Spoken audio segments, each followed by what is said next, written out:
Hello मित्रों, welcome back to my YouTube channel रंग बिरंगी दुनिया। आज मैं शिव पुराण में उमा संहिता का जो भाग पढ़ने जा रही हूँ उसका शीर्षक है संपूर्ण देवताओं के तेज से देवी का महालक्ष्मी रूप में अवतार और उनके द्वारा महिषासुर का वध। ऋषि कहते हैं, हे राजन, रंभ नाम से प्रसिद्ध हुआ एक असुर था जो दैत्य वंश का शिरोमणि माना जाता था। उसे महातेजस्वी महर्षि नामक दानव का जन्म हुआ था। दानवराज महिष समस्त देवताओं को युद्ध में पराजित करके देवराज इंद्र के सिंहासन पर जा बैठा और स्वर्गलोक में रहकर त्रिलोकी का राज्य करने लगा। तब पराजित हुए देवता ब्रह्मा जी की शरण में गए और ब्रह्मा जी भी उन सबको साथ ले उस स्थान पर गए जहां भगवान शिव और विष्णु विराजमान थे। वहां पहुंचकर सब देवताओं ने शिव और केशव को नमस्कार किया तथा अपना सब वृतांत यथार्थ रूप से ब्यौरेवर कह सुनाया। वे बोले, भगवान, दुरात्मा महिषासुर ने हम सबको सम्रांगण में जीतकर स्वर्ग लोक से निकाल दिया है, इसलिए हम उस मृत्यु लोक में भटक रहे हैं और कहीं भी हमें शांति नहीं मिल रही है। उस असुर ने इंद्र आदि देवताओं की कौन कौन सी दुर्दशा नहीं की है। सूर्य, चंद्रमा, गंधर्व, विद्याधर और चारण, इन सबके तथा अन्य लोगों के जो भी कर्तव्य कर्म हैं उन सबको वह पापात्मा असुर स्वयं ही करता है। उसने दैत्य पक्ष को अभयदान कर दिया है, इसलिए हम सब देवता आपकी शरण में आए हैं। आप दोनों हमारी रक्षा करें और उस असुर के वध का उपाय शीघ्र ही सोचें, क्योंकि आप दोनों ऐसा करने में समर्थ हैं। देवताओं की ये बात सुनकर भगवान शिव और विष्णु ने अत्यंत क्रोध किया। रोष के मारे उनके नेत्र घूमने लगे। तब अत्यंत क्रोध से भरे हुए भगवान शिव और विष्णु के मुख से तथा अन्य देवताओं के तेजी से प्रकट हुआ तेज का वह महान पुंज अत्यंत प्रज्वलित हो दसों दिशाओं में प्रकाशित हो उठा। दुर्गा जी के ध्यान में लगे हुए सब देवताओं ने उस तेज को प्रत्यक्ष देखा। संपूर्ण देवताओं के शरीरों से निकाला हुआ वह अत्यंत भीषण तेज एकत्र हो एक नारी के रूप में परिणित हो गया। वह नारी साक्षात महिषामर्दिनी देवी थी। उनका प्रकाश मात्र मुख भगवान शिव के तेज से प्रकट हुआ। भुजाएं विष्णु के तेज से उत्पन्न हुई थी। केश यमराज के तेज से आविर्भूत हुए। उनके दोनों स्तन चंद्रमा के तेज से प्रकट हुए। कटिभाग इंद्र के तेज से तथा और उरु वरुण के तेज से पैदा हुए थे। पृथ्वी के तेज से नितंब का और ब्रह्मा जी के तेज से दोनों चरणों का आविर्भाव हुआ था। पैरों की उंगलियां सूर्य के तेज से और हाथ की उंगलियां वसुओं के तेज से उत्पन्न हुई थी। नासिका कुबेर के, दांत प्रजापति के, तीनों नेत्र अग्नि के, दोनों भौवें देवताओं के तेज से प्रकट हुए थे। इस प्रकार देवताओं के तेज से कमलालया लक्ष्मी ही वह परमेश्वरी थी।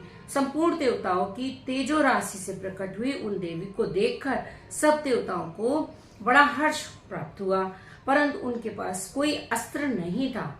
यह देख ब्रह्मा और देवेश्वरों ने शिवा देवी को अस्त्र से संपन्न करने का विचार किया। तब महेश्वर ने महेश्वरी को शूल समर्पित किया। भगवान विष्णु ने चक्र, वरुण ने पास, अग्निदेव ने शक्ति, वायु देवता ने धनुष तथा बाणों से भरे 2 तरकस और सचिपति इंद्र ने वज्र और घंटा प्रदान किए। यमराज ने कालदंड, प्रजापति ने अक्षमाला, ब्रह्मा जी ने कमंडलू तथा सूर्यदेव ने समस्त रोमकूप में अपनी किरणें अर्पित की। काल ने उन्हें चमकती हुई ढाल और तलवार दी। क्षीर सागर ने सुंदर हार तथा पुराने ना होने वाले 2 दिव्य वस्त्र उन्होंने भेंट किए। चूड़ामणि, 2 कुंडल, बहुत से कड़े, अर्धचंद्र, केयूर, मनोहर नूपुर, गले की हंसली और सब अंगुलियों में पहनने के लिए रत्नों की बनी अंगूठियां भी दी। विश्वकर्मा ने उन्हें मनोहर फरसा भेंट किया, साथ ही अनेक प्रकार के अस्त्र और अभेद्य कवच दिए। समुद्र ने सदा सुरम्य एवं सरस रहने वाली माला दी और एक कमल का फूल भेंट किया। हिमवान ने सवारी के लिए सिंह तथा आभूषण के लिए नाना प्रकार के रत्न दिए।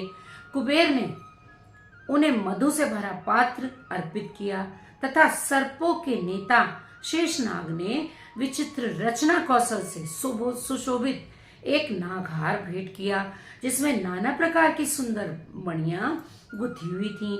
इन सब ने तथा दूसरे देवताओं ने भी आभूषण और अस्त्र सज देकर देवी का सम्मान किया। तत्पश्चात उन्होंने बारंबार अट्टहास करके उच्च स्वर से गर्जना की। उनके उस भयंकर नाद से संपूर्ण आकाश गूंज उठा, जिससे तीनों लोकों में हलचल मच गई। चारों समुद्रों ने अपनी मर्यादा छोड़ दी, पृथ्वी डोलने लगी। उस समय महिषासुर से पीड़ित हुए देवताओं ने देवी की जय जयकार की। बोलो दुर्गे मैया की जय। तदंतर सब देवताओं ने उन महालक्ष्मी स्वरूपा शक्ति जगदम्बा का भक्तिगत गद वाणी द्वारा स्तवन किया। संपूर्ण त्रिलोकी को क्षोभग्रस्त देख देव वैरी दैत्य अपनी समस्त सेना को कवच आदि से सुसज्जित कर हाथों में हथियार ले सहसा उठ खड़े हुए। रोष से भरा हुआ महिषासुर भी उस शब्द की ओर लक्ष्य करके दौड़ा और आगे पहुंचकर उसने देवी को देखा, जो अपनी प्रभा से तीनों लोकों को प्रकाशित कर रही थी। उस समय महिषासुर के द्वारा पालित करोड़ों ससधारी महावीर वहां आ पहुंचे।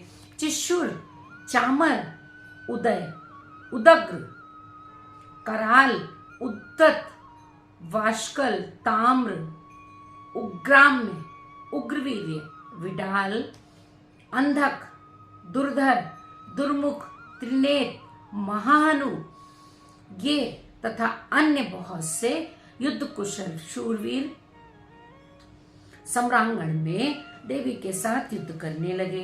वे सब के सब अस्त्रों की विद्या में पारंगत थे। इस प्रकार देवी और दैत्यगण दोनों परस्पर जूझने लगे। उनका वह भीषण समय मार काट में ही बीतने लगा। इस तरह भयानक युद्ध होने के कारण महिषासुर देवी के साथ महायुद्ध करने लगा। तब देवी ने कहा, रे मूढ़, तेरी बुद्धि मारी गई है, तू व्यर्थ हट क्यों करता है? तीनों लोकों में कोई भी असुर युद्ध में मेरे सामने टिक नहीं सकता है। यो कहकर सर्वकलामयी देवी कूदकर महिषासुर के ऊपर चढ़ गई और सूल से उसके कंठ में आघात किया। उनके पैरों से दबा होने पर भी महिषासुर अपने मुख से दूसरे रूप में बाहर निकलने लगा। अभी आधे शरीर से ही वह बाहर निकलने पाया था कि देवी ने अपने प्रभाव से उसे रोक दिया। आधा निकला शरीर होने पर भी वह महाअधम दैत्य देवी के साथ युद्ध करने लगा। तब देवी ने बहुत बड़ी तलवार से उसका सिर काटकर उस असुर को धराशायी कर दिया। फिर तो उसके सैनिक गण हाय हाय करके नीचे मुख किए भयभीत हो रणभूमि से भागने और त्राई त्राई की पुकार करने लगे। उस समय इंद्र आदि सब देवताओं ने देवी की स्तुति की, गंधर्व गीत गाने लगे और अप्सराएं नृत्य करने लगी। राजन, इस प्रकार मैंने तुमसे देवी महालक्ष्मी अवतार की कथा कही है। अब तुम सुस्थिर चित्त से सरस्वती के प्रादुर्भाव का प्रसंग सुनो। तो आज देवी लक्ष्मी के प्रादुर्भाव का प्रसंग सुनाया और अगली वीडियो मेरी सरस्वती का प्रादुर्भाव कैसे हुआ इसकी होगी, तो बने रहिएगा हमारी वीडियो में। अगले प्रसंग का टॉपिक होगा देवी उमा के शरीर से सरस्वती का आविर्भाव, उनके रूप की प्रशंसा सुनकर शुंभ का उनके पास दूत भेजना, दूत के निराश लौटने पर शुंभ का क्रमशः धूम्रलोचन, चंड मुंड तथा रक्तबीज को भेजना और देवी के पास उन सब का मारा जाना। अगर आप लोग को वीडियो थोड़ी भी पसंद आ रही है या शिव पुराण कथा अच्छी लग रही है तो प्लीज़ एक लाइक करिएगा, और चैनल में अगर फर्स्ट टाइम विजिट कर रहे हैं तो चैनल को विद बेल आइकन सब्सक्राइब जरूर कर दीजिएगा।